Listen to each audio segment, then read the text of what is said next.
I used to think that when you are changing and shifting your life, that a common courtesy to others would be for you to inform them that indeed your life is changing. Me personally, and that's the only experience that I can draw this from, is every time, maybe like every 5 or 6 years, I have like a spiritual shift upwards, and it causes this natural shedding. And so I'm like the type of person that's like, I'll text you, or call you, or have a meeting, a powwow or something, and just be like, hey, I just want you to know things are changing. I just want you to know that, I don't know if this next season of my life, I'm going to be different, how you're going to feel, blah, blah, blah, blah, blah. Just so people can prepare to let me go. And I think that was actually a sign of inferiority with me not wanting to comply with some level of ascension. And as you continue to make strides and create a new structure for yourself and understanding, don't give nobody a common courtesy. Stop trying to reintroduce yourself.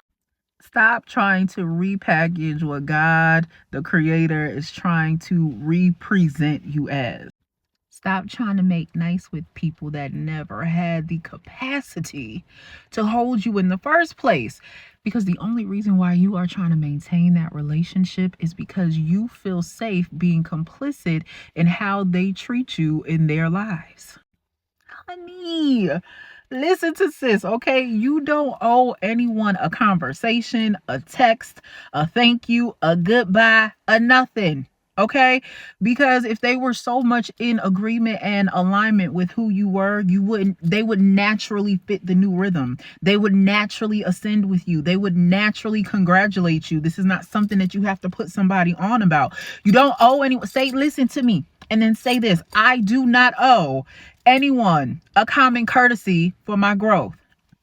What do you say?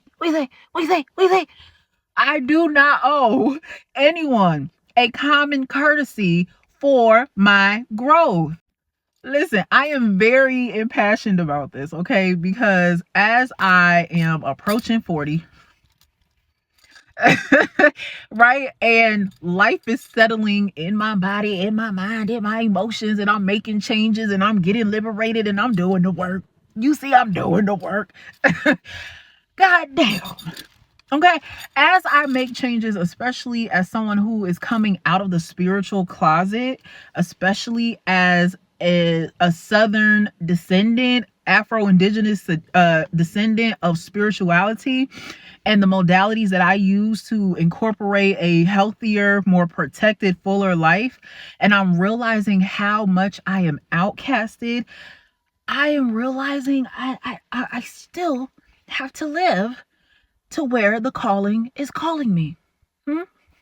There's still a level of ascension that I have to go to, because mediocrity is not something that, not even me, it's like my spirit is uncomfortable. The discomfort, I'm discomfit, I'm fidgeting, I'm in my body fidgeting, and my spirit is like, can you stop? Because we just want to live big, we just want to be bold, we just want to be fabulous. The we is the spiritual essence, the quintessence, right? The intelligence, the spirit, the outlook, the perspective, the practice, the angels, the ancestors. We just want to be comfortable, and you're creating conflict and chaos by not accepting who you are.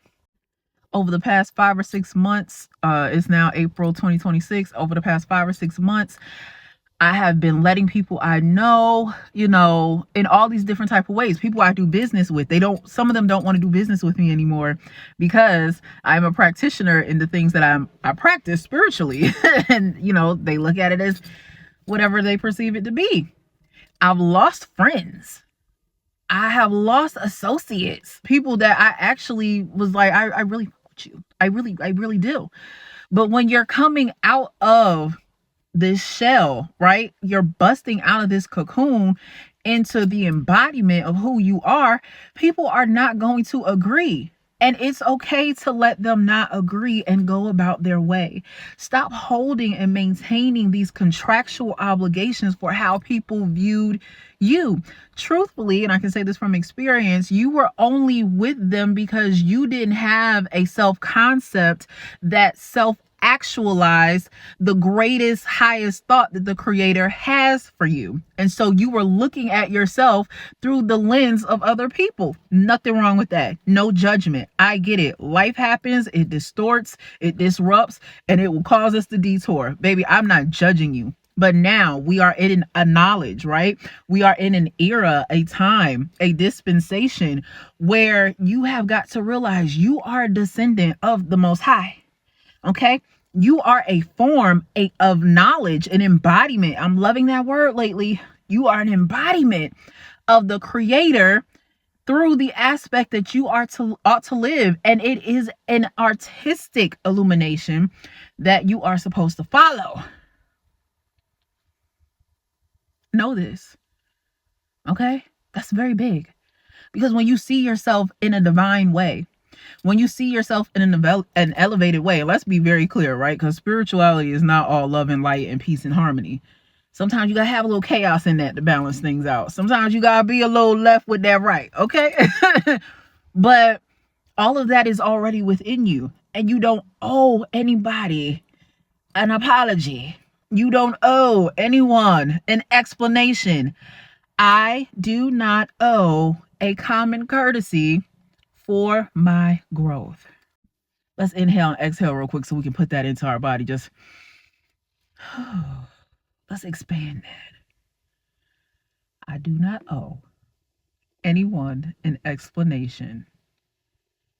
I do not owe anyone a commitment.